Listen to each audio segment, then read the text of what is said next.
नमस्कार दोस्तों, जय हिंद। भारत के भूगोल की श्रृंखला में आप सभी का हार्दिक स्वागत है। हम लोगों ने हिमालयी नदी तंत्र पढ़ रहे थे, जिसमें मैंने आपको पहले सिंधु नदी तंत्र को पूरा बताया। उसके बाद दूसरे वीडियो में गंगा नदी तंत्र बताया। आज हम लोग चर्चा करने वाले हैं ब्रह्मपुत्र नदी तंत्र के बारे में। ठीक है, बहुत महत्वपूर्ण है। अक्सर हम लोग खासतौर क्योंकि पूर्वोत्तर भारत में आता है पूरा, हम लोग पूर्वोत्तर भारत को तो ऐसे भी नेग्लेक्ट करते हैं। अगर अभी देखा जाए तो पूर्वोत्तर भारत के राज्यों के बारे में तो शायद बहुत कम लोगों को पता हो। तो क्यों ना हम सबसे पहले पूर्वोत्तर राज्यों के भारत के एक छोटा सा मैप का अध्ययन कर लेते। देख के नहीं बनाएंगे, हम लोग खुद बनाएंगे। ठीक है ना। तो देखिए, पूर्वोत्तर भारत में कौन कौन से राज्य आते हैं, यहाँ से हम लोग पहले शुरू करते। पहले राज्य तो वैसे मैंने शुरू में राज्य आपको बताया था। ठीक है ना। कुछ ऐसा करके है पूर्वोत्तर भारत, ऐसा करके, ऐसे करके, ऐसे। ठीक है ना। तो देखिए, थोड़ा सा हम लोग पहले समझ लेते हैं, फिर तो पढ़ेंगे तो आइए। तो ये वाला जो रीजन है ये अरुणाचल प्रदेश है। ठीक है ना। यहाँ से ये, और ये वाला जो रीजन है ये असम। ये है हमारा अरुणाचल प्रदेश। ठीक है। थोड़ा मैप हल्का सा, कुछ मैप कुछ समझ ले, नहीं तो फिर। उसके बाद ये है हमारा असम। ठीक है। यहाँ मैंने आपको स्टेट बताए थे, नागालैंड,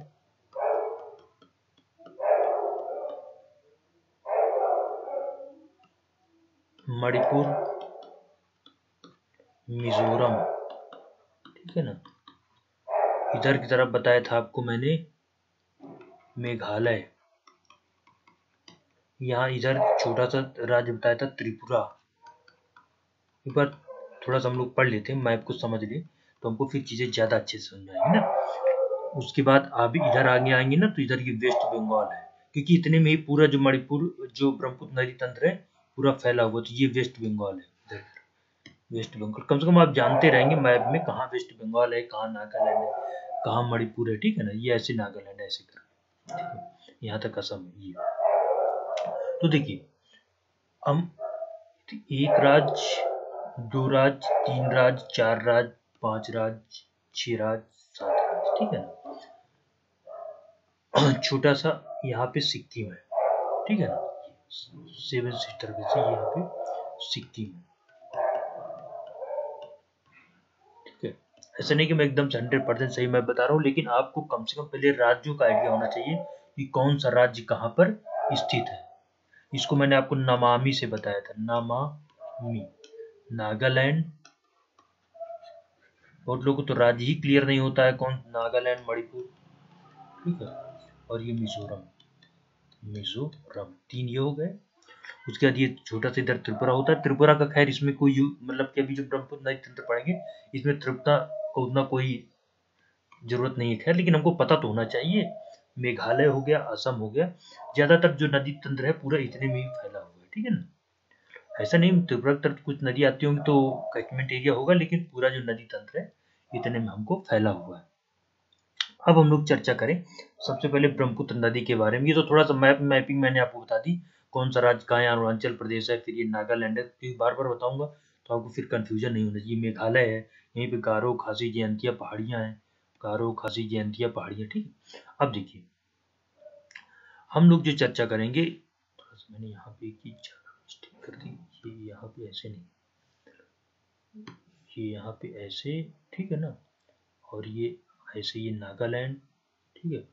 ये मणिपुर और ये मिजोरम और ये इस तरीके से। अब हम लोग जो है चर्चा करेंगे एक एक करके सभी।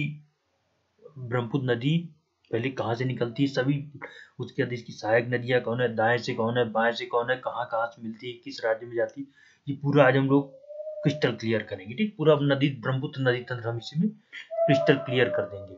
चलिए लेट्स स्टार्ट। तो देखिए, हम लोग सबसे पहले ब्रह्मपुत्र नदी के बारे में चर्चा करें तो ब्रह्मपुत्र नदी देखिए, पहले भारत का हम थोड़ा एक बार मैप बनाते हैं। भारत का मैप बना तो चिट आपको ज्यादा चीज अच्छे से समझ में आए।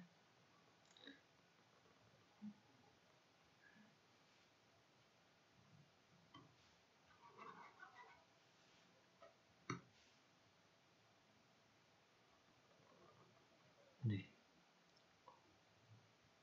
सिक्किम, ठीक है।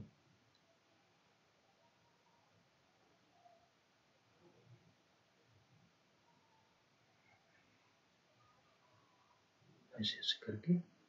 तो आज हम लोग कहाँ पढ़ने वाले हैं, ये पूरा रीजन पढ़ने वाले हैं, ठीक है ना। ये वाला पूरा रीजन है, ये वाला इतना, ये यही है पूरा गंगा ब्रह्मपुत्र नदी तंत्र वाला रीजन, ब्रह्मपुत्र नदी तंत्र का ये वाला रीजन है, क्षेत्र पूरा ये पढ़ने वाले, ठीक है ना।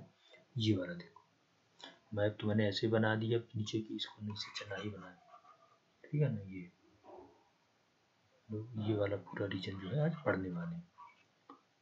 तो चलिए स्टार्ट करते हैं। देखिए, हो सकता है इधर का फिगर की हमें जरूरत नहीं, हमें आज इतना ही फिगर बनाने की जरूरत है, तो हम उतना ही बनाएंगे, है ना। तो देखिए,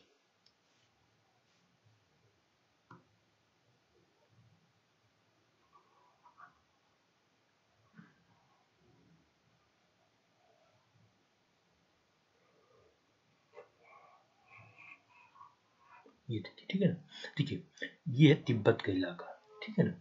तो यहाँ से ब्रह्मपुत्र नदी का उद्गम स्रोत है। ऐसे क्या इस रूट से आती, पहले मैं आपको ये बता देता हूँ।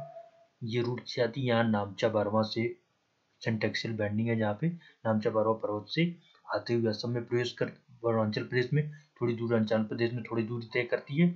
उसके बाद फिर ज्यादातर इसका पार्ट असम में है, असम से सीधे फिर ये बांग्लादेश में चली जाती है, सुंदरबन डेल्टा की तरफ। ये इसका एक ओवरव्यू मैप है छोटा सी, जाति कहाँ से, ठीक है ना, कैसे कैसे। तो देखिए, सबसे पहले इसको उसको क्या कहा जाता है, इसका उद्गम स्रोत है, इसको कहा जाता है, पहली बात इसका उद्गम स्रोत हमें पता होना चाहिए। उद्गम स्रोत क्या है, ये तिब्बत में एक जगह है, चेमयुंगडुंग glacier, चेमयुंगडुंग glacier, Yungdung glacier, Mansarovar झील के पास। मैंने आपको बताया था मानसरोवर झील के पास से 3 नदियां निकलती हैं। कौन कौन सी, सिंधु नदी निकलती है, सतलज निकलती है, और ये अब बता दिया मैंने आपको, ये ब्रह्मपुत्र नदी निकलती है। उद्गम क्षेत्र कौन है, तिब्बत में चेमयुंगडुंग ग्लेशियर, चेमयुंगडुंग ग्लेशियर, ठीक है, मानसरोवर झील के पास, मानसरोवर झील के पास, ठीक है। पहली बार पूरे देखिए, यहाँ से निकलती है मानसरोवर चेमयुंगडुंग ग्लेशियर से तिब्बत में इसका नाम कुछ और है, उसके बाद अरुणाचल प्रदेश में आती नाम कुछ और है, फिर असम में जाती है तब नाम ब्रह्मपुत्र होता है, उसके करके बांग्लादेश में जाती है, इसके नाम बहुत ज्यादा है। तो सबसे पहले हम क्या करते हैं, इसका नाम ही देख लेते हैं कि कौन कौन से नाम है, ठीक है ना। तो देखिए, अगर हम ब्रह्मपुत्र नदी के नाम के बारे में चर्चा करें, तो पहले तो आप ये समझ लो कि ब्रह्मपुत्र नदी के नाम कितने हैं, ये बहुत महत्वपूर्ण हो जाता है, ठीक है। देखो,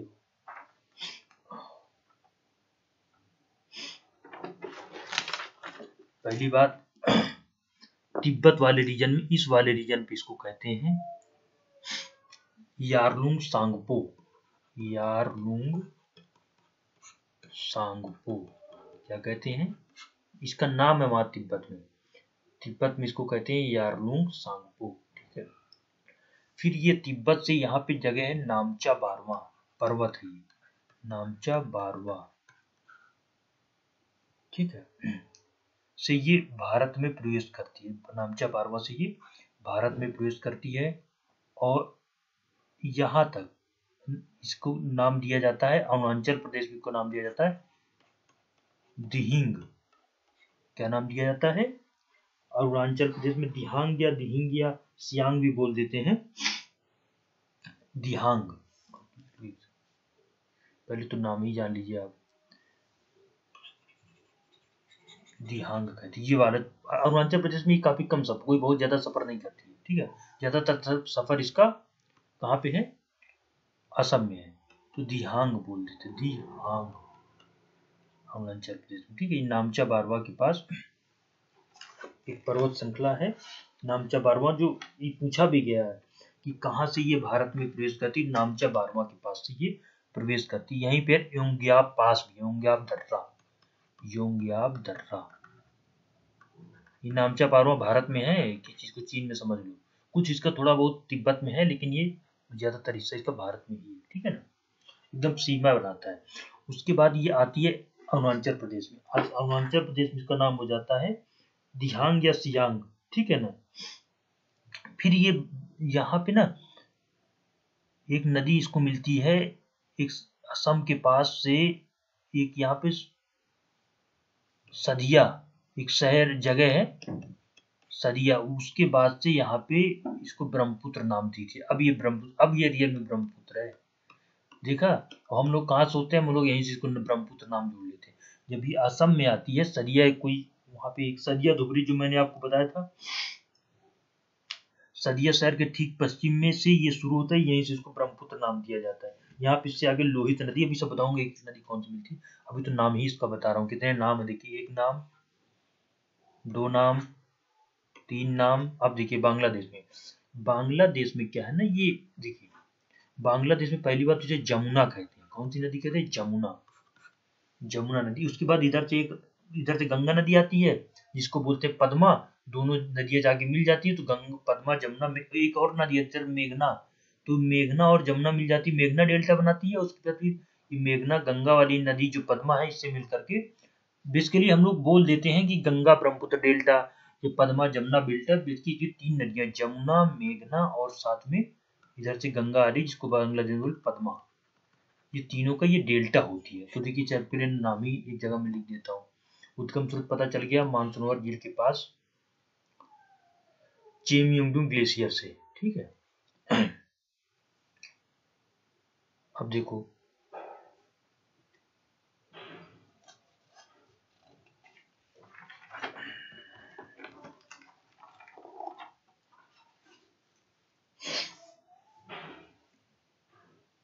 यहीं पर एक पास में है ना, एक दर्रा है मरियम दर्रा, मरियम दर्रा, मरियम दर्रा जो है ये ब्रह्मपुत्र के स्रोत जो मानसरोवर के पास में, ये पास में इतना याद रख लो, मरियम दर्रा के पास, इतना याद रखो पास। मान लीजिए पूछ ले मरियम दर्रा का संबंध किस नदी से है, तो आपको याद होना चाहिए, ठीक है ना। बेसिकली मरियम दर्रा जो है मानसरोवर झील को इससे अलग करता है, ये है। लेकिन क्योंकि तिब्बत में हमारा उतना ज्यादा उपयोग का नहीं है, तो ये आप इसको याद रखें। तो पहले हम सबसे पहले नाम ही से एक जगह लिख लेते हैं। देखिए पहले तो ब्रह्मपुत्र के सभी नाम, ब्रह्मपुत्र के नाम। अगर आप भारत की बात करें तो भारत में तो एक तो ब्रह्म, इसको कहते हैं ब्रह्म का पुत्र, ब्रह्मा भगवान जी ब्रह्मा के पुत्र, इतना याद रखो, सना ब्रह्मा, सना ब्रह्मा हमारे वेदों में मिला हुआ है, ठीक है। नंबर एक। नंबर दो, ये तो मैंने भगवान भारत की बात कर दी, भारतीय संस्कृति की बात कर दी, भारतीय पुराणों में जो नाम मिला है ये सना ब्रह्मा भी कहते हैं। फिर बाद में इसी का नाम पूरा पढ़ के ब्रह्मपुत्र कर दिया गया, ठीक है।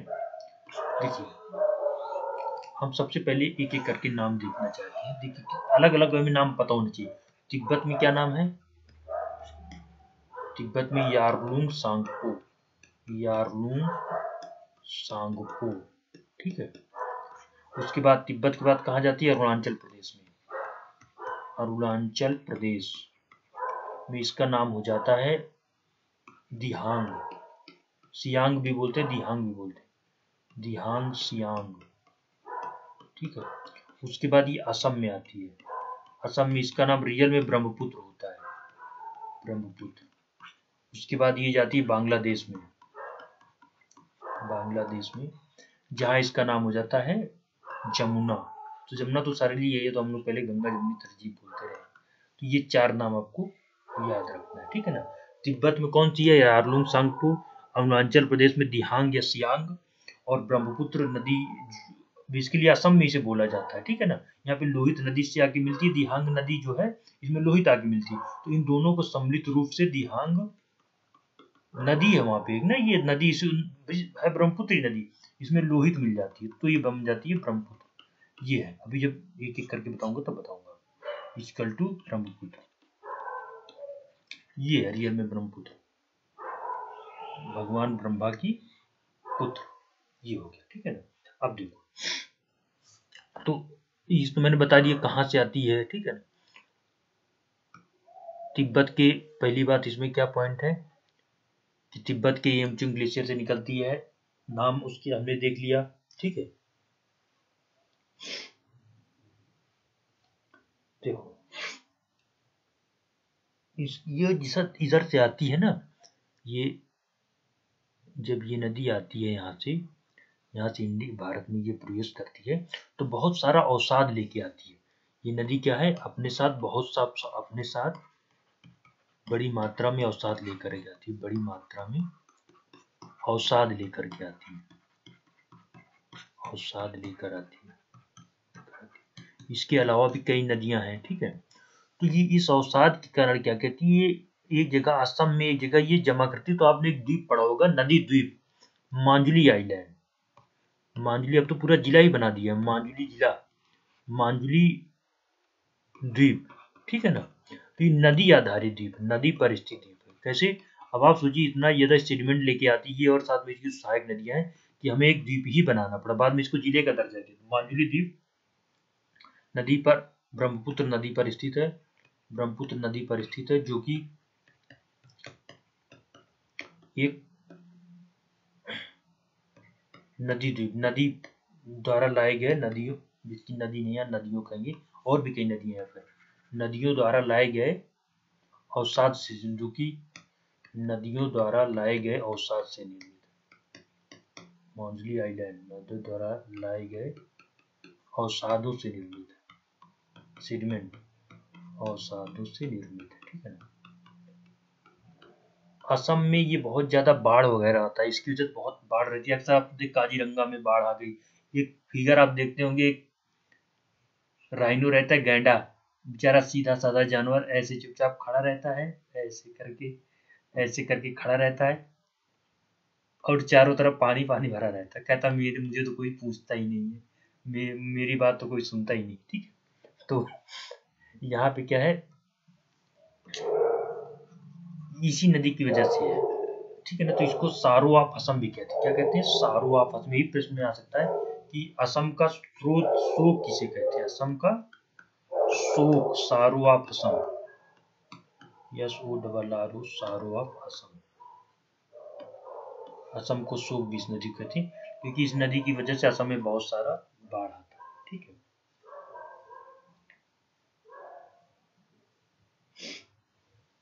तो ये देखिए मेन काफी चीजें हमने बेसिक पॉइंट्स आपको बता दी। अब थोड़ा सा हम एक बार मैप देख लेते हैं ना। तो देखिए जो मैंने बताया है एक बार रियल मैप में भी देख लेते हैं। तो क्या है, देखिए ये बताया, ये नदी ऐसे आती है, ये आती, ये ना, जो मैंने आपको रूट इसमें बताया, यहाँ से ये आई, आते हुए ये यहाँ टनकी, यहाँ पे ये वाले देखिए दिबांग बोलते हैं इसको। फिर ये दिबांग और ये लोहित, एक जैसे नदी आती है, इसकी लोहित, इसकी लेफ्ट हैंड ट्रिब्यूटरीज है, ठीक है ना। ये दोनों मिल करके अब ये ब्रह्मपुत्र हो गए, अब ये ब्रह्मपुत्र हो गया। असम, ये देखिए ब्रह्मपुत्र नाम भी यहाँ पे दिया हुआ है, ठीक है ना। ये अरुणाचल, ये जो इतना ये ना अरुणाचल वाले जो रीजन पे है, इसको बोलते हैं हम दिबांग। उसके बाद ये आती, फिर इसमें और कई नदियां मिलती है, एक एक करके हम लोग इनको पढ़ते हैं। ये धनसिरी, सुमनसिरी, दिखो, ब्रह्म, बूढ़ी दिहिंग, ठीक है, बरनाड़ी, कोपली, मानस, संकोच, तीस्ता, इन सब नदियों के बारे में हम लोग धीरे धीरे करके एक एक करके पढ़ने वाले हैं। हमने ब्रह्मपुत्र नदी के बारे में कई सारी चीजें पढ़ ली। अब हम लोग चर्चा करेंगे ब्रह्मपुत्र की सहायक नदियों के बारे में, ठीक है। ब्रह्मपुत्र की सहायक नदियों, ब्रह्मपुत्र की सहायक नदियां,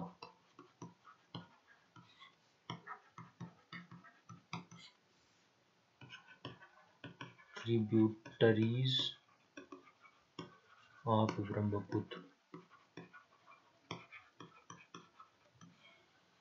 मतलब ब्रह्मपुत्र की कौन कौन सी सहायक नदियां हैं। तो देखिए पहले हम क्या करें ना, नाम जान लेते हैं। कौन सी, दाएं, दो तरह से को पढ़ेंगे, एक दाएं साइड से मिलने वाली और एक बाएं तरफ से मिलने वाली। कौन सी, दाएं तरफ से मिलने वाली व बाएं तरफ से मिलने वाली, पहली। और दूसरी हम बाएं तरफ से, मैंने आपको बाएं दाएं तो बताया ये पिछले वीडियो में। बाएं तरफ से मिलने वाली, ठीक है।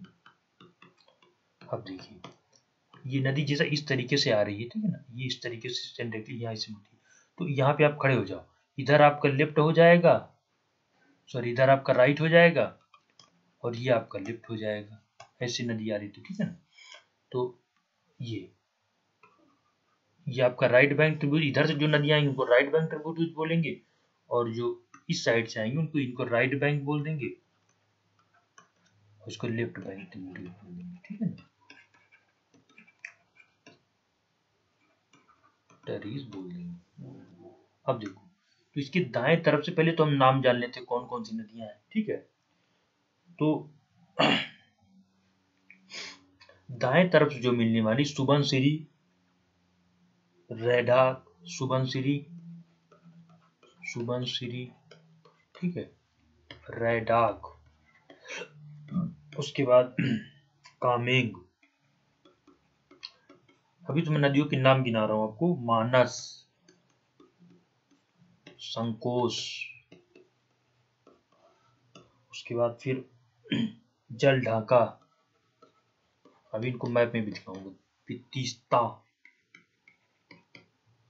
सियोम, एक एक नदी के बारे में हम लोग, जो मेन मेन नदियां सबके बारे में हम लोग पढ़ेंगे, कहाँ से निकलती है, किन किन राज्यों से होकर के जाती है, ये भी पढ़ने वाले। और जो बाएं तरफ से मिलने वाली नदियां हैं ये थोड़ा कम है, जैसे इसमें धनसिरी हो गई, धनसिरी से पहले तो लोहित होना चाहिए, लोहित, पहले लोहित, ठीक है, अभी तो नाम ही बता रहा हूँ। देखिए इसमें कौन सी है, लोहित हो गई, उसके बाद धनसिरी हो गई, याद रखना इधर धनसिरी जो है ये बाएं तरफ से मिलती है, और सुबनसिरी, ये देखो सुबनसिरी, ये दाएं तरफ से मिलती है, याद रखना है। यहीं पे एक बार ट्रिब्यूट ने पूछा भी था। उसके बाद फिर दिबांग, ठीक है, बाएं तरफ से मिलने वाली।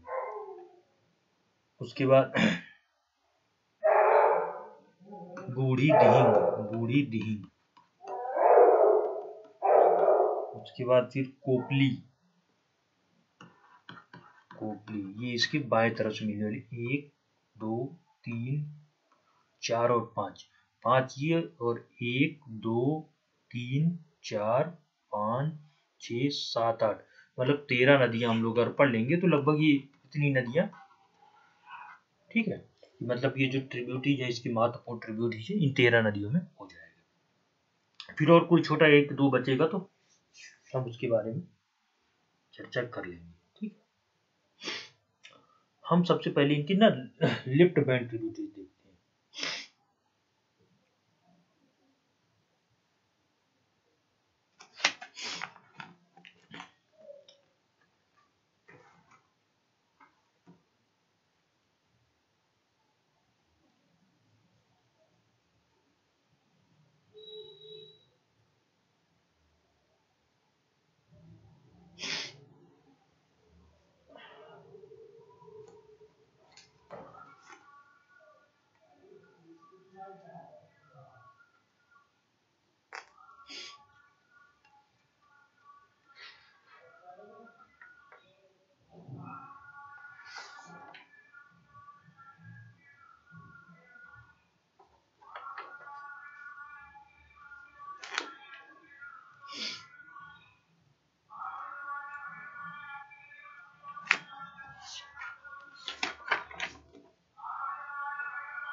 देखिए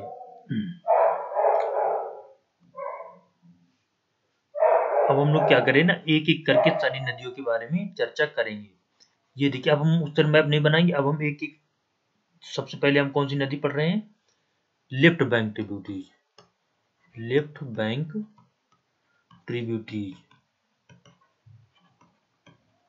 ठीक है। तो लेफ्ट बैंक ट्रिब्यूज में सबसे पहले जाएंगे दिबांग नदी, दिबांग नदी, ठीक है। उसके बाद फिर लोहित, ठीक है।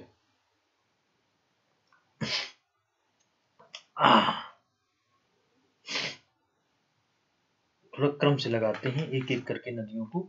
दिबांग, लोहित, फिर बूढ़ी दिहिंग, कौन सी, ये आ जाएगी बूढ़ी दिहिंग, बूढ़ी दिहिंग। अभी हम एक एक नदियों के बारे में भी पढ़ेंगे। उसके बाद फिर धनसिरी, ज्यादातर नदियां ना असम से ही हो जाती है, असम तक की हो जाती है, धनसिरी। उसके बाद फिर ये कोपली, कौन सी, कोपली। 1 2 3 4 बूढ़ी दिहिंग, 5, 1 2 3 4 5, ये 5 नदियां जो हैं इसके बाएं तट से मिलती हैं, ठीक है ना।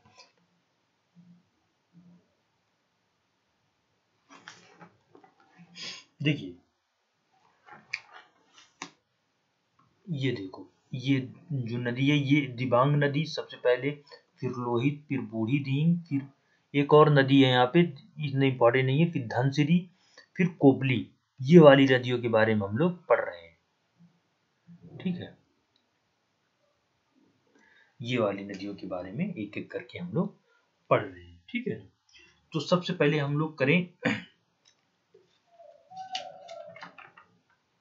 दिबांग नदी की। सबसे पहले हम किस बारे में चर्चा करेंगे, दिबांग नदी की, ठीक है ना।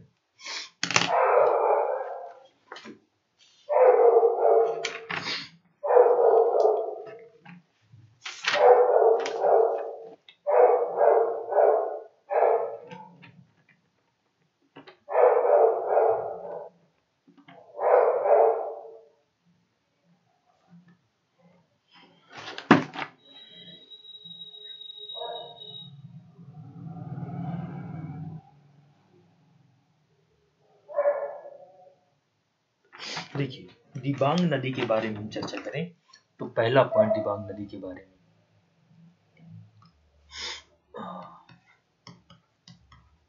दिबांग नदी, ये इसको थोड़ा सा मैप भी बना लेते हैं। ये सबसे पहले इधर की तरफ से बाएं तट से मिलती है दिबांग, ठीक है ना, दिबांग नदी। पहली बात, ये दाएं तट बाएं तट की सहायक नदी है, पहले तो यही पॉइंट याद होना चाहिए। और साथ में सबसे सहायक है, बाएं तट से मिलने वाली सबसे सहायक नदी है, मिलने वाली सबसे सहायक नदी है, ठीक है। यहां से ये मिली, अभी थोड़ी देर बाद लोहित मिल जाएगी, हम दोनों को मिला करके हम बोल देंगे बाद में ब्रह्मपुत्र, ऐसा है। उसको दिहिंग वहां बोला जा रहा है, दिहिंग को दिहांग बोला जा रहा है अरुणाचल प्रदेश में। और ये आके दिबांग मिल गई, इसीलिए दिहांग दिबांग भी बोल देते कई बार। अब दिहांग दिबांग और प्लस साथ में लोहित मिल गई, तीनों को सम्मिलित रूप से हमने क्या कह दिया, ब्रह्मपुत्र नदी कह दिया, ठीक है। ये निकलती कहां से है, ये तिब्बत से ही, तिब्बत से निकलती, इतना याद रखो।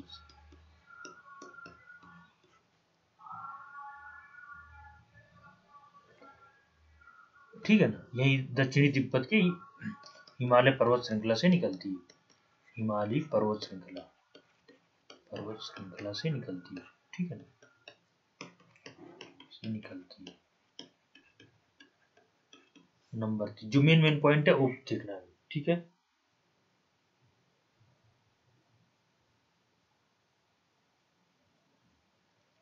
फिर ये पश्चिमी निजाम घाट के निकट, निजाम घाट जगह अरुणाचल प्रदेश में, वहां ये मैदानों में, निजाम घाट के निकट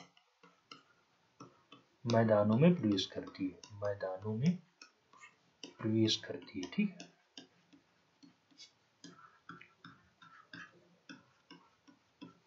नंबर 4 पॉइंट ये है कि यहीं पे ना मिसमी पहाड़ियां पाई जाती हैं। जब मैं आपको बताऊंगा यहाँ पे मिसमी पहाड़ियां,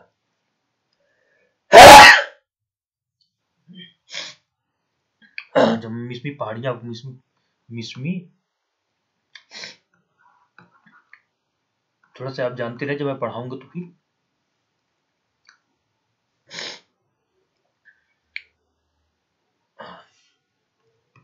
मिसमी पहाड़ियां, ठीक है ना, यहीं पर पाई जाती है, यहीं पर पाई जाती है।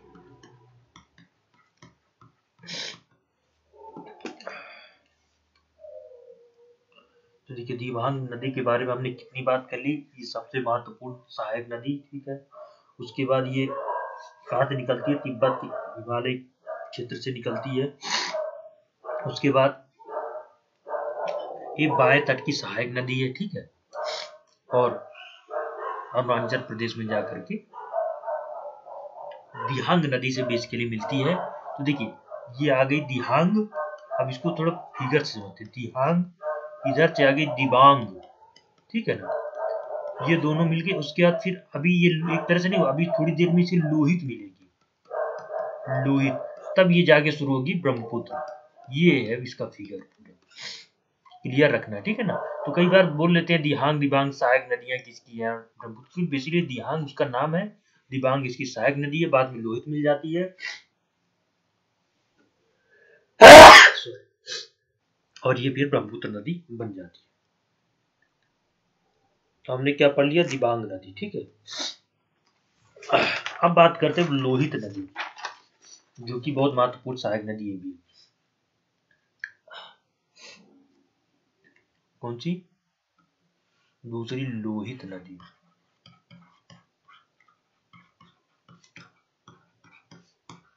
पेपर में पूछा गया कौन सी सहायक नदी लोहित नदी, ठीक है, ठीक है। अब एक एक करके जोड़ते जाइए।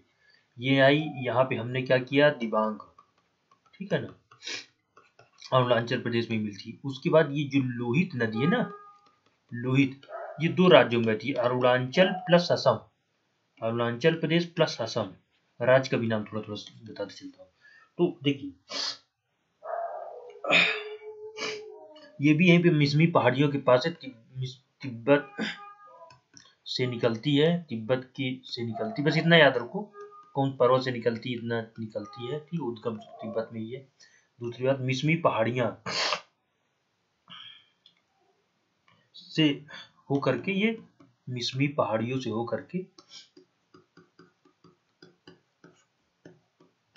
से होकर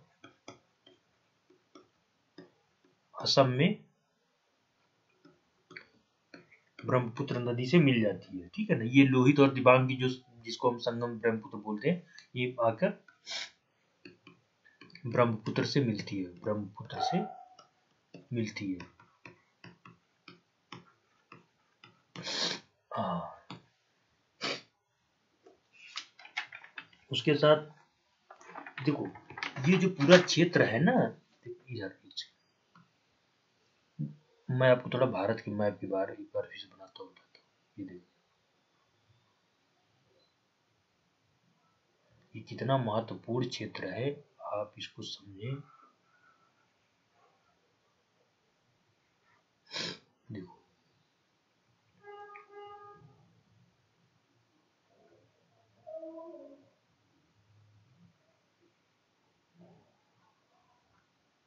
इस बात को आप समझें कि देखो ये क्या है, अपना प्यारा INDIA,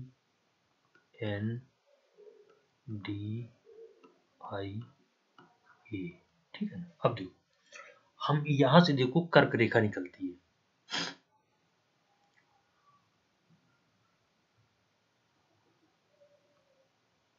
यहां से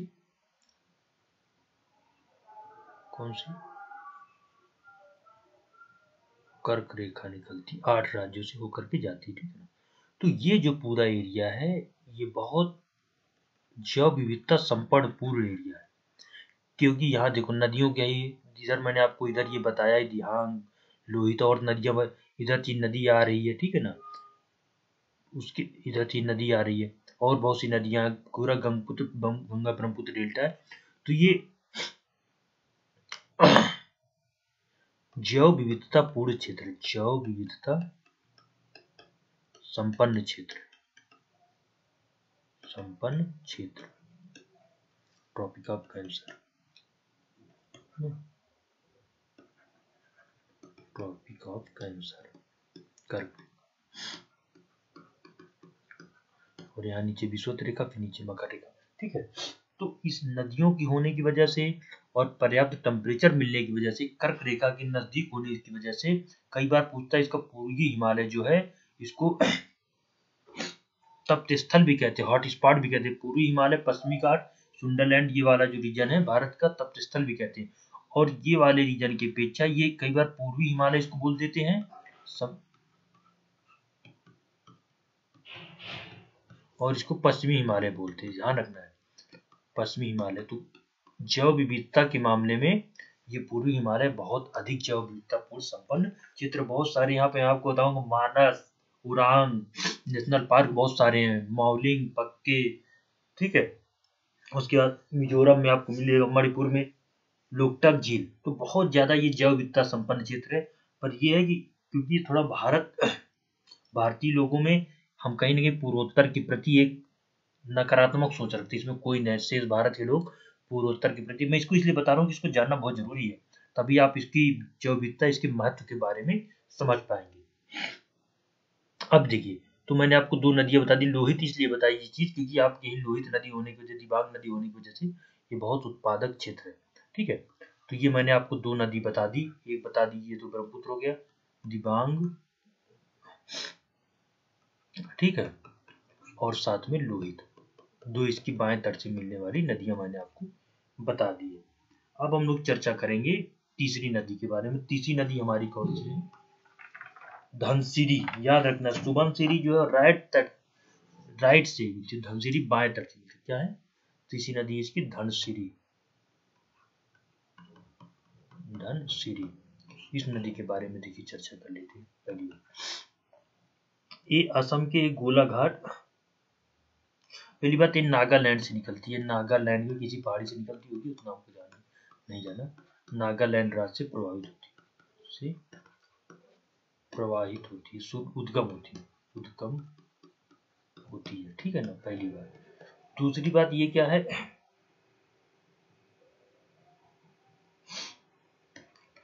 यह असम में आकर के ब्रह्मपुत्र से मिल जाती है, ब्रह्मपुत्र से मिलती है, ठीक है, इतना याद रखना। ये यहाँ पे है धनसिरी, ये धनसिरी नदी, कौन सी? धनसिरी। जो मेन पॉइंट है वो मैं आपको बता रहा हूँ, ये यहाँ नागालैंड से निकलती, तो ये नागालैंड प्लस असम, इसको कर सकते प्लस असम, दो राज्यों में एक तरीके से फ्लो करती है।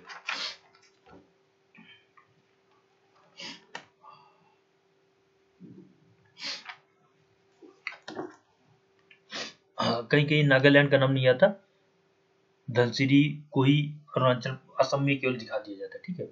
उसके बाद हम लोग चर्चा करें, तीन नदियां हो गई हमारी जो बाएं तट से मिलती हैं। एक कोपली नदी है, चौथी बाएं तट से मिलने वाली नदी कोपली।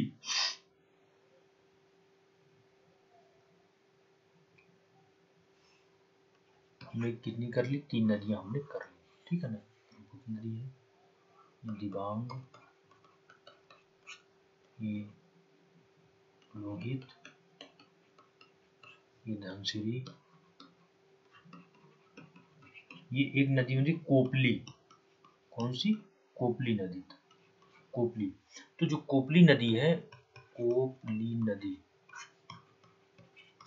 इसके बारे में चर्चा करें तो ये मेघालय व असम से, मेघालय यहाँ नीचे मेघालय है, ठीक है ना, तो ये मेघालय से निकलती है, मेघालय व असम में बहती है, मेघालय व असम में बहती है। बाकी हमको ये नहीं देखना किस पर्वत से निकलती, असम में बहती है, ठीक है।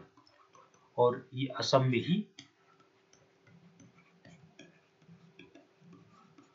ब्रह्मपुत्र से मिल जाती है, ब्रह्मपुत्र से मिल जाती है, ठीक है।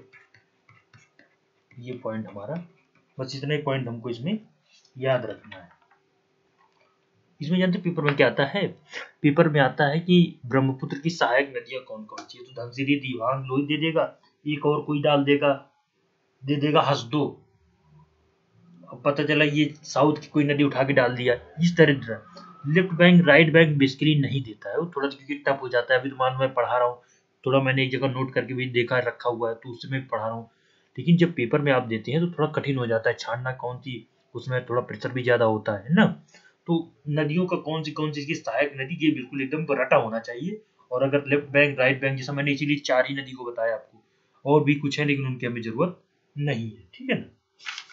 एक और है बूढ़ी धींग भी है, ये भी इसकी सहायक नदी है, यहाँ पे इसको भी जान लो।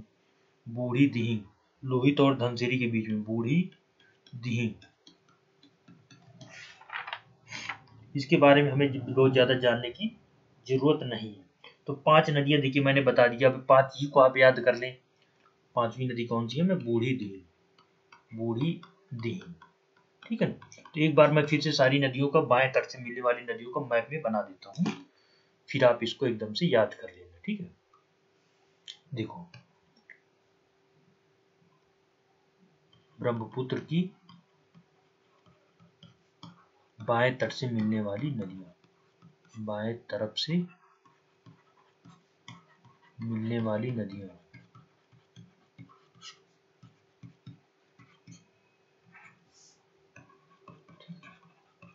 तो हमने ये ब्रह्मपुत्र नदी बनाया, ये बनाया, ये बनाया, ये ऐसे करके ऐसे चली जाती, ठीक है। तो हम दिबांग बनाया, ठीक है, तो लोहित, बूढ़ी दिहांग, बूढ़ी धींग, बूढ़ी धींग, ठीक है ना। फिर धनसिरी और फिर ये पोपली, ये होगी, ठीक है ना। ब्रह्मपुत्र नदी, ये 5 नदियां, 1 2 3 4 5, इनको याद कर लें, यही अक्सर पेपर में आता है। नहीं तो फिर तो इस तरह तो बहुत नदियां हैं, कितना पढ़ते रहेंगे, ठीक है। ये हमने कर लिया। अब हम लोग करें दाएं तरफ से मिलने वाली नदियां। देखो ब्रह्मपुत्र में दाएं तट से सहायक नदियां, दाएं तट से सहायक नदियां, सहायक नदियां, right bank tributaries, right bank tributaries, ठीक है। राइट बैंक मतलब अभी जैसे ब्रह्मपुत्र नदी ऐसे बह रही है, तो इधर से जो नदियां मिलेंगी इसकी, ये नदी, ये नदी, ये नदी, इसमें ज्यादा है ये नदी, ठीक है ना। इसके बारे में हम लोग पढ़ने वाले हैं, ठीक है। तो सबसे पहले हम राइट बैंक ट्रिब्यूटरीज के बारे में बात करें, तो सबसे पहली नदी हम लोग चर्चा करेंगे सुबनसिरी नदी। कौन सी, सुबनसिरी,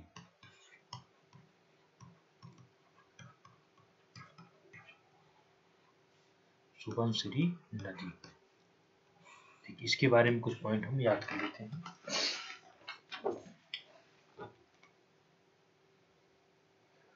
ये जो है ना अरुणाचल प्रदेश के कहाँ से निकलती है, हमको इसकी जरूरत नहीं है। ये अरुणाचल प्रदेश या अरुणाचल प्रदेश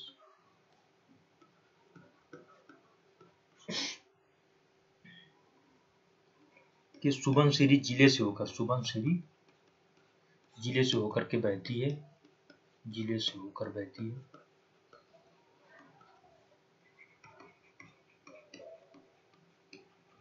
और यही ब्रह्मपुत्र में मिल जाती है, ब्रह्मपुत्र में मिल जाती है।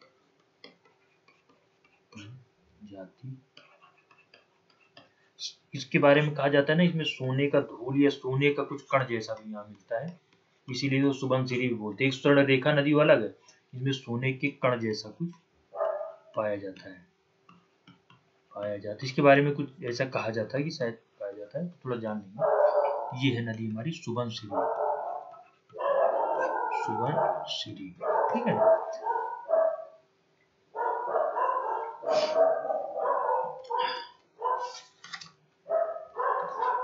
अब आगे देखते हैं दूसरी नदी हमारी कामेंग। कौन सी, कामेंग भी पूछा जाता है, कामेंग नदी। ये देखो, ये जैसा ब्रह्मपुत्र है मैंने आपको इधर सुबनसिरी बताया था। थोड़ा लोकेशन भी देखना है, सुबनसिरी को हमने ईस्ट में लगा दिया, उसको वेस्ट में लगा दिया, ईस्ट में ये ज्यादा है, ये वेस्ट में ज्यादा है, ठीक है ना। ये नहीं कि इसको उल्टा पलट कर दिया, ये नहीं करना, भी मैं इकट्ठा बाद में आपको इधर डायरेक्शन की कामेंग नदी। तो कामेंग नदी के बारे में हम लोग पढ़े तो ये अरुणाचल प्रदेश में गिरा तवांग, जो लगभग ईस्टर्न है पूरा, एक तरीके से हिमाचल प्रदेश के तवांग जिले से अक्सर चर्चा में रहता है, यहीं को लेकर के विवाद हुआ था एक बार। चीन ने यहाँ के तवांग जिले के कई खिलाड़ी थे जिनको चाइना में खेलना था, ठीक है, तो उन्होंने जो नत्थी बीचे जारी कर दिया कि तुम तो भारत के थोड़ी ना हो, तुम्हें पासपोर्ट की जरूरत क्या, तुम्हें तो ऐसे ही चले आओ यहाँ पे भारत, चाइना। तो इस पे काफी विवाद हुए थे, फिर खिलाड़ी खेलने नहीं गए थे तवांग जिले से। पहली बार तवांग जिले से निकलती है, ठीक है ना, से उद्गम होती है, कोई पहाड़ी होगी पे हमको इतना जरूरत नहीं, से निकलती है, ठीक है ना, पहली बात। दूसरी बात इसमें है कि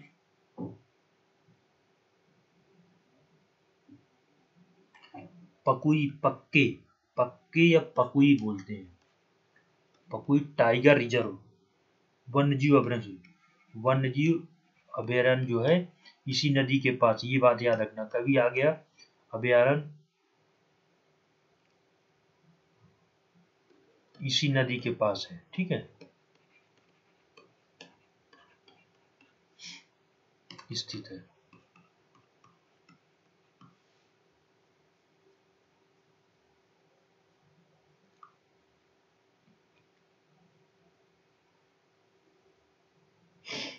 ये असम में भी बहती, ठीक है ना। ये तीसरा है असम व अरुणाचल प्रदेश, असम राज्य भी देख लो, असम प्लस अरुणाचल प्रदेश दोनों में बहती है, असम व अरुणाचल प्रदेश, अरुणाचल प्रदेश दोनों में बहती है, दोनों में बहती है, ठीक है ना। तो इसके मतलब ये अरुणाचल प्रदेश में आकर, असम में आकर के ब्रह्मपुत्र नदी से मिल जाती। पकुई पक्के टाइगर रिजर्व इसी नदी के पास है, ठीक है। तो ये दो तीन बातें इसकी थी। अब हम लोग तीसरा पॉइंट, तीसरी नदी देखते हैं। हमने कौन कौन सी देख ली, सुबनसिरी, सुबनसिरी, कामेंग, ठीक है ना, कामेंग, ये अरुणाचल प्रदेश, जो हम दाएं तरफ से देख रहे हैं, अरुणाचल प्रदेश प्लस असम, ठीक है ना। अब हम लोग तीसरी नदी देख रहे हैं, मानस, ये तो अक्सर चर्चा, मानस नेशनल पार्क अक्सर चर्चा में रहता है, इसी नदी के किनारे, ठीक है ना।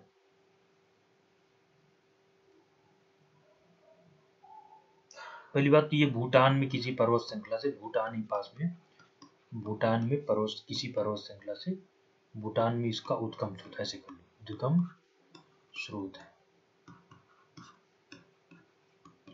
पहली बात, नंबर एक। नंबर दो,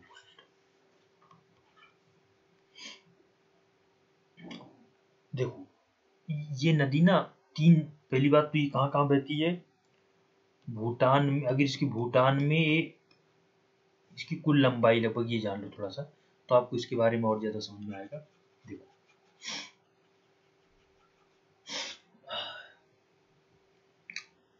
इसके बारे में हम चर्चा करें तो ये इसकी कुल लंबाई, इसकी कुल लंबाई लगभग 376 किलोमीटर, 376 किलोमीटर है, जिसमें से 272 किलोमीटर ये भूटान में प्रवाहित होती, भूटान में बहती है, ठीक है ना, और 104 किलोमीटर असम में प्रवाहित होती है, प्रवाहित होती है, बस मतलब भारत में प्रवाहित होती है। 276 हो गया, 6 और 7, 376 हो गया, ठीक है ना। तो ये बात को ध्यान रखना है, असम भूटान बॉर्डर से होते हुए ये भारत में प्रवेश करती है, ये बात हो गई, ठीक है। उसके बाद चौथा पॉइंट आते हैं, इसके लिए इस मैप में आप रखते रहेंगे, मैप भी थोड़ा थोड़ा देखते रहेंगे, ठीक है।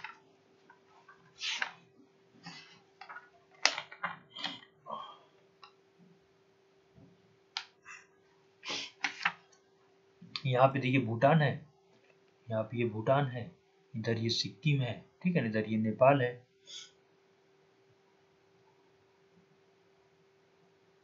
इधर ये अरुणाचल प्रदेश और इधर ये सिक्किम, सॉरी, ठीक है ना। तो यहाँ पे ये असम से, इस तरह असम से बॉर्डर करता है भूटान, तो यहाँ से निकलती है मानस और ये इस तरह असम में आ जाती है, ये असम वाला इलाका है, तो ये ठीक है ना। तो ये बातें हमने 2-3 बातें इसमें देख ली, ठीक है। मानस हो गया हमारा, मानस हो गया, कामेंग हो गया, सुबनसिरी हो गया। अब हम तो संकोच नदी के बारे में चर्चा करते हैं। और भी कुछ नदियां हैं, मैं उनको मैप में दिखा दूंगा, उतना ज्यादा उनके बारे में पढ़ना इम्पोर्टेंट नहीं है। चौथा है संकोच। संकोच नदी इसलिए महत्वपूर्ण है, पहली बात संकोच नदी, संकोच नदी जो है ये असम व वेस्ट बंगाल के बीच सीमा रेखा बनाती है, असम व पश्चिम बंगाल के मध्य सीमा रेखा बनाती है, मध्य सीमा रेखा बनाती है, सीमा रेखा बनाती है, ठीक है, पहली बात। दूसरी बात,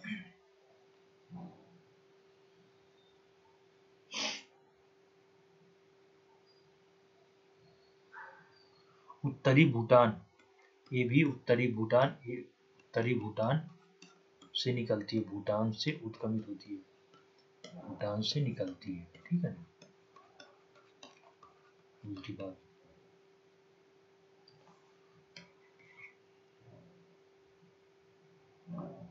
ये वी आकार की घाटी,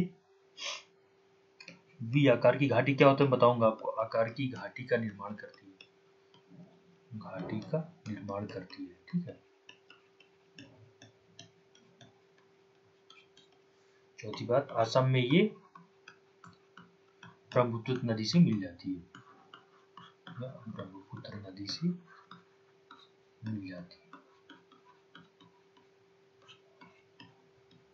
ये 4 बातें इसके लिए। देखिए हमें ये पता होना चाहिए कि हमें क्या पढ़ना है, साथ में ये भी पता होना चाहिए क्या नहीं पढ़ना है। जो आपको पढ़ना है वो तो हमने लिख दिया, जो नहीं पढ़ना उसके बारे में चर्चा करके हमें क्या मिलेगा, कि किस पर्वत श्रृंखला से मिलती है, कितना ये भूटान में सफर करती है, जो चीज जहां जहां महत्वपूर्ण है मैं वहां आपको बता रहा हूँ। 4 हो गए, ठीक है ना। 5वीं नदी तीस्ता नदी तो बहुत महत्वपूर्ण है, यहाँ से प्रश्न भी आया है।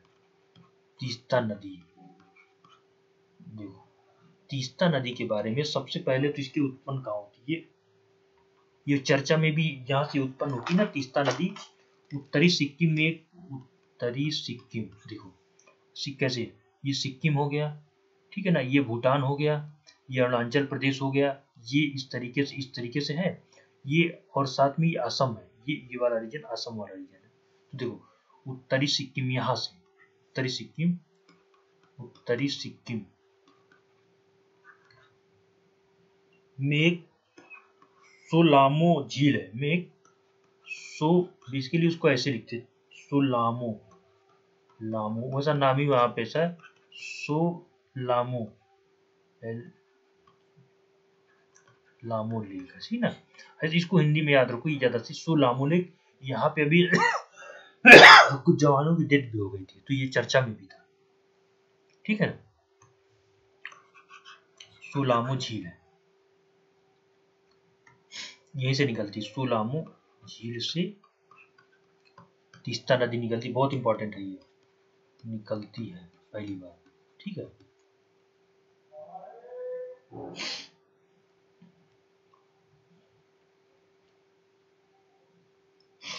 दूसरी बात, ये सिक्किम और पश्चिम बंगाल में बहती है, ये सिक्किम व पश्चिम बंगाल के मध्य कुछ दूरी में सीमा रेखा भी बनाती है, पश्चिम बंगाल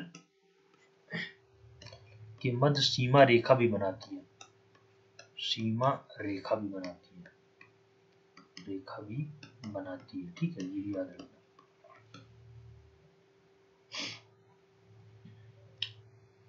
सिक्किम हुआ चौथा पॉइंट, सिक्किम हुआ पश्चिम बंगाल, सिक्किम पश्चिम बंगाल फिर बांग्लादेश में बहती है, बांग्लादेश देश में बहती है। सिक्किम से पश्चिम बंगाल, पश्चिम बंगाल से लेकर के फिर बांग्लादेश, और बांग्लादेश के अभी इसके लिए बांग्लादेश में जाके ये ब्रह्मपुत्र में मिल जाती है।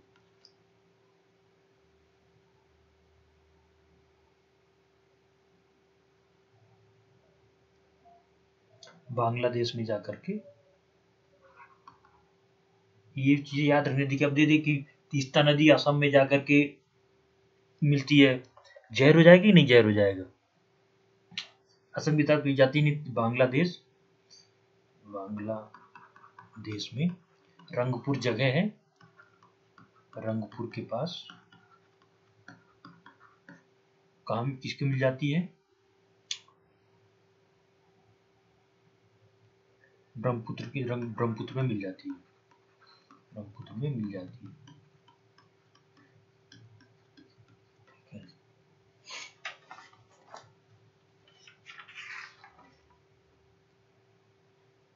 हाँ, इसका थोड़ा सा नाम आप समझ लीजिए।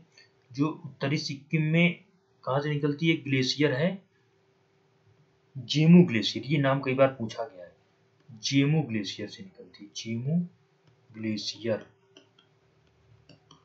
से निकलती है, ये बात आपको थोड़ा सा याद रखना है, जेमू ग्लेशियर से निकलती है। सोलामू झील भी यहाँ पास में है, जेमू ग्लेशियर, सोलामू झील, सोलामू झील, ठीक है, सोलामू झील बोल देते हैं इसको, सोलामू, सोलामू ऐसे करते हैं, सोलामू तो अलग अलग लिख देते, कई बार उसके डायरेक्ट सोलामू बोल देते। दो चीज याद रखना, जेमू ग्लेशियर और सोलामू झील, सोलामू, ठीक है।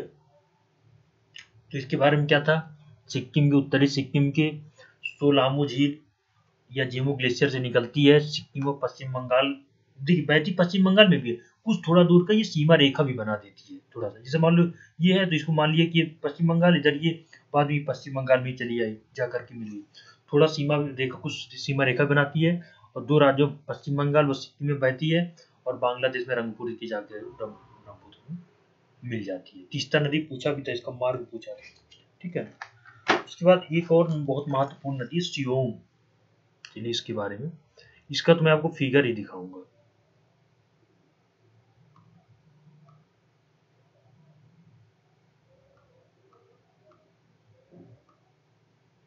कौन सी नदी, सियोम नदी, सियोम नदी, देखो ये भी ब्रह्मपुत्र की दाहिने, ये भी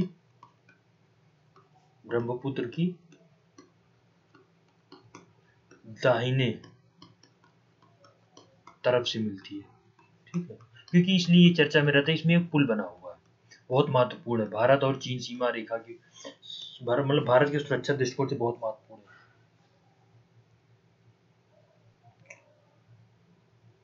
ये असम हिमालय के, असम हिमालय के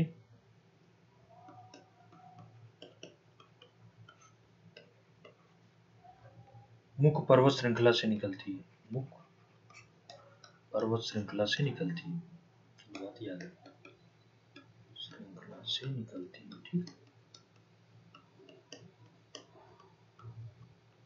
ये हो गया। तीसरा पॉइंट क्या है, माउलिंग नेशनल पार्क, बताऊंगा मैं आपको, माउलिंग नेशनल पार्क इसके नजदीक है, इसके नजदीक है, ठीक है। और साथ में इसमें ना एक सियोम पुल बना हुआ है, सियोम पुल, यही तो इसीलिए तो चर्चा में, सियोम पुल इंजीनियरिंग का, सियोम पुल भारत चीन सीमा, भारत के रक्षा दृष्टिकोण से, सामरिक दृष्टिकोण से महत्वपूर्ण, सियोम पुल इसी नदी पर है, इसी नदी पर है, भारत के सामरिक दृष्टिकोण से महत्वपूर्ण, सामरिक दृष्टिकोण से महत्वपूर्ण, से महत्वपूर्ण, ठीक है। ये देखो, शायद इसका मेरे पास फिगर भी होगा तो देखता हूँ मैं आपको,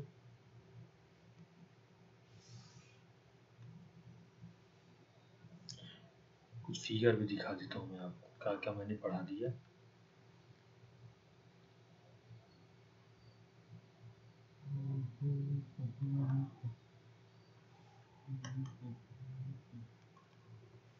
ये देखो, ये सियोम ब्रिज है, ठीक है ना, कितना जबरदस्त बनाया गया। ये देखो किस तरीके से ये लगाया गया है।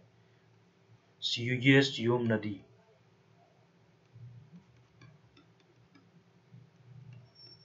सियोम नदी है ये, ठीक है ना।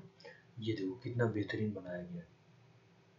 चलो ठीक है, अब तो हमने ये सारी नदियों का अपने लोग पढ़ लिया है, ठीक है।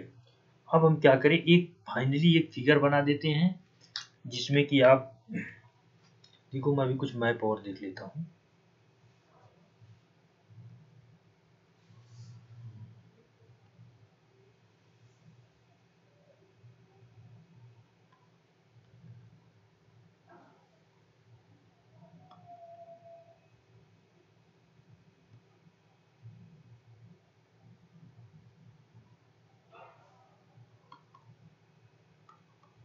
ये देखो, सारी नदियों के बारे में मैंने आपको बता दिया ना। तीस्ता, संकोश, मानस, एक और ये बारामदी है, इसके बारे में चर्चा नहीं करी। बहराई, इसके बारे में हम लोग मुझे बहुत इंपॉर्टेंट नहीं था, ठीक है ना। ये सुबनसिरी, सियांग, दिबांग, लोहित, बूढ़ी दिहांग, दिखाऊ, धनसिरी, कोपली, ये नदियां हैं जिनके बारे में हमने चर्चा की। तीस्ता के बारे में तो दो दो एक इसकी सहायक नदी भी बताया, रंगीत। तो ये देखो, ये है हमने ब्रह्मपुत्र नदी तंत्र के बारे में पढ़ लिया। अब मैं एक फिगर आपको इसमें बना देता हूँ कि ब्रह्मपुत्र नदी तंत्र में कौन सी नदी है, किस राज्य में है, ठीक है। तो जिसके बाद आपका ये लगभग क्लियर हो जाएगा, ठीक है ना। अब देखो, ये है हमारी ब्रह्मपुत्र नदी, जिस तरीके से हमने पढ़ा है। तो ये हमारी दिबांग, ठीक है ना, दिबांग नदी है, दिबांग नदी। ये हमारी लोहित, ये है हमारी बूढ़ी दिहिंग, बूढ़ी दिहिंग, ठीक है। ये हमारी धनसिरी, धनसिरी, और ये है कोपली। ये बाएं तट की नदियां थी, ठीक है। अब देखो, दाएं तट की नदियों के बारे में चर्चा करें तो देखो, धनसिरी यहाँ है और सुबनसिरी यहाँ है।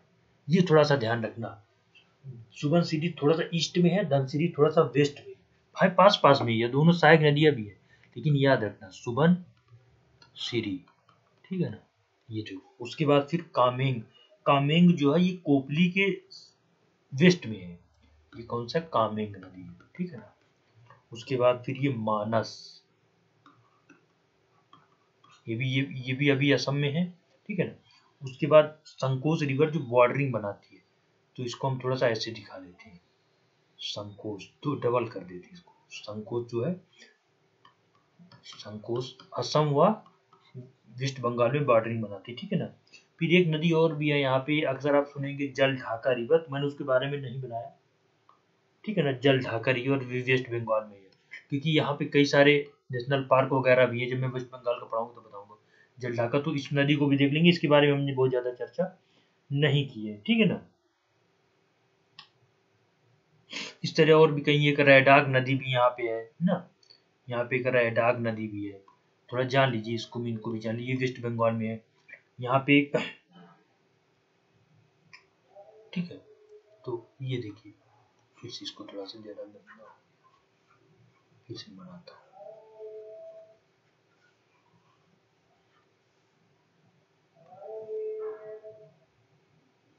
ये तो बॉर्डरिंग लाइन है, ठीक है ना, इसको अलग से बनाते हैं। फिर यहाँ पे ना एक रैडाग नदी है, मैंने इसके बारे में ज़्यादा चर्चा आपसे नहीं की, जरूरत उतनी नहीं थी। एक यहाँ जल ढाका नदी है, जल ढाका नदी भी है, ठीक है ना, जिसकी सहायक तोरसा व कलजनी, कलजी, तोरसा इसकी सहायक नदी, तोरसा व क्या बोलते, कलजनी, इसको रहने देते, कोई जरूरत नहीं है, ठीक है ना, इतना ही रखते हैं कि जल ढाका नदी है, इसकी सहायक नदी तोरसा। उसके बाद मैंने आपको बताया जो सबसे महत्वपूर्ण तीस्ता, ये तो बताया ही मैंने, और साथ में ये बताया आपको कि ये कहाँ चोलामू ग्लेशियर या जेमू ग्लेशियर से निकलती है। सोलामू झील जेमू ग्लेशियर से निकलती है, ठीक है, सिक्किम में, सिक्किम के पास। उसकी सहायक रंगीत एक नदी है, रंगीत, ये है। तो अगर इतनी नदियां भी याद हो जाती, हाँ फिर आगे थोड़ा चल के ना, ये तो मैं देखिए, अब ये थोड़ा देखिए, अरुणाचल प्रदेश, ये अरुणाचल प्रदेश प्लस असम, ठीक है, बूढ़ी दिहिंग ये असम, असम में है, असम में मिलती है, ठीक है ना। ये पूरा यहाँ के बाद से पूरा ब्रह्मपुत्र नदी की तरह से ये शुरू, ये ब्रह्मपुत्र नदी, ब्रह्मपुत्र नदी तंत्र, नदी तंत्र। अभी थोड़ी सी बातें हो रही है, ठीक है। ये वाली आपका असम हो गया, ये कोपली ये भी असम, ठीक है। सुबनसिरी ये अरुणाचल प्रदेश, अरुणाचल प्रदेश याद रखना। कामेंग ये भी अरुणाचल प्रदेश, मतलब इनकी एक लोकेशन थोड़ा हमको याद रखिए। ये मानस असम, ठीक है। ये वेस्ट बंगाल व असम के मध्य सीमा, असम के मध्य सीमा रेखा बनाती है। ये भी वेस्ट बंगाल में है, ये भी वेस्ट बंगाल, थोड़ा बता दिए क्योंकि यहाँ कई नेशनल पार्क है, जो मैं बताऊंगा आपको तब बताऊंगा। उसके बाद ये जो है ये वेस्ट बंगाल व सिक्किम, वेस्ट बंगाल व सिक्किम, ये सिक्किम, ये हो गया हमारा ब्रह्मपुत्र नदी तंत्र। अब इसमें पता है, देखो जो मेन नदी थी मैंने बता दिया, कौन सी दाएं से मिल रही, कौन सी बाएं से मिल रही है, ये आप देख भी रहे हैं, इसमें दिख भी रहा है, ठीक है। अब हम क्या करें, थोड़ा सा और हमको जो फाइनली जो गंगा ब्रह्मपुत्र वाला डेल्टा है बांग्लादेश में, उसको हम थोड़ा सा चर्चा कर देते हैं, लोग को बड़ा कंफ्यूजन होता है। देखिए पहले थोड़ा मैप बनाता हूँ, बताता हूँ, क्योंकि हमारे दोनों पूरे हो चुके हैं, गंगा नदी तंत्र और साथ में ये देखो, ये कुछ ऐसे करके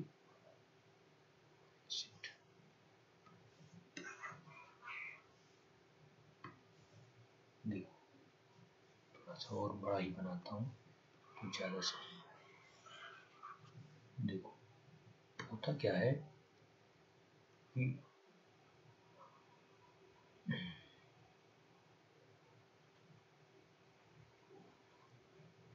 मैं आपको जो बताना चाह रहा हूँ,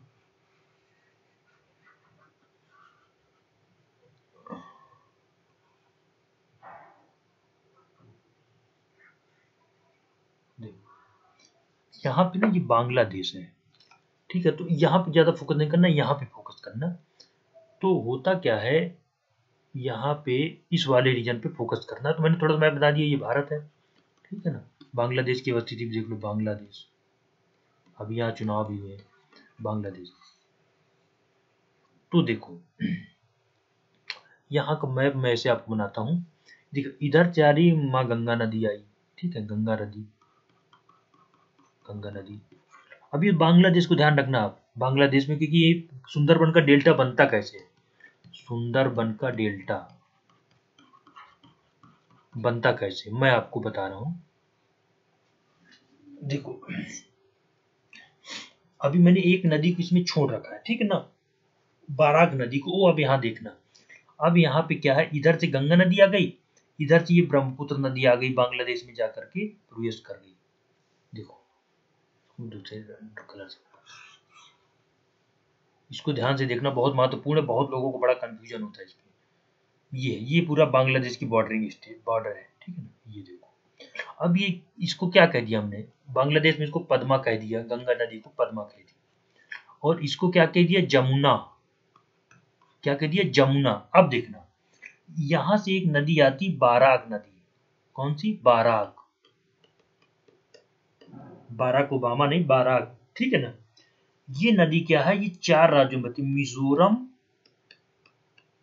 उसके बाद फिर नागालैंड, मणिपुर, ये ऐसा करो, रुको यहाँ पे है ना ये, इसका रूट हमें कोई बहुत जरूरत नहीं है, लेकिन हमें थोड़ा पता होना चाहिए। देखो यहाँ पे ये मैंने बताया था नागालैंड है, ठीक है ना, ये मिजोरम है और ये मणिपुर है, ठीक है, ऐसे कुछ। ये नागालैंड है, ये मिजोरम है, मणिपुर और ये वाला आपका मिजोरम है, ठीक है। तो ये नदी जो है, ये देखो यहाँ से कुछ ऐसा इसका रूट है, ये रूट है, कुछ ऐसा ही इसका रूट है, ठीक है ना। इसको बोलते बाराक नदी, बाराक ओबामा नहीं, बाराक नदी। बाराक नदी जो है ये जाके मिलेगी जमुना से, समझ रहे हो आप ये। और बाराक नदी को बांग्लादेश में कहते हैं सूरमा, कि बहुत सूरमा बन रहा है, ये इसको बोलते हैं सूरमा। अब ये जाएगी जमुना से मिलेगी, ठीक है ना। जमुना नदी कौन सी है, ये बांग्लादेश में, जिसको हम ब्रह्मपुत्र नदी को, ब्रह्मपुत्र, थोड़ा ध्यान रखना इसको, ब्रह्मपुत्र नदी बांग्लादेश में जमुना नदी हो गई। गंगा नदी क्या हो गई, पद्मा हो गई, पद्मा हो गई बांग्लादेश में, ये हो गई और ये हो गई। अब ये जो पद्मा है, ये पद्मा रिवर, ये ठीक है, पद्मा वाला ये यहाँ पे मिली। अब ये जो छोटा थोड़ा मेघना हो गया, मेघना, और ये मेघना जाके इससे मिल गई पद्मा से, तो मेघना प्लस पद्मा ये मिलाकर के डेल्टा बनाई, जिसको बोलते हैं दुनिया का सबसे बड़ा डेल्टा, सुंदरबन का डेल्टा। सुंदरबन का डेल्टा दुनिया का सबसे बड़ा डेल्टा होता है, पक्षी के पैर के आकार का डेल्टा, बर्ड फुट, पक्षी के पैरों के आकार का डेल्टा, याद रखो, आकार का डेल्टा, बर्ड फुट डेल्टा।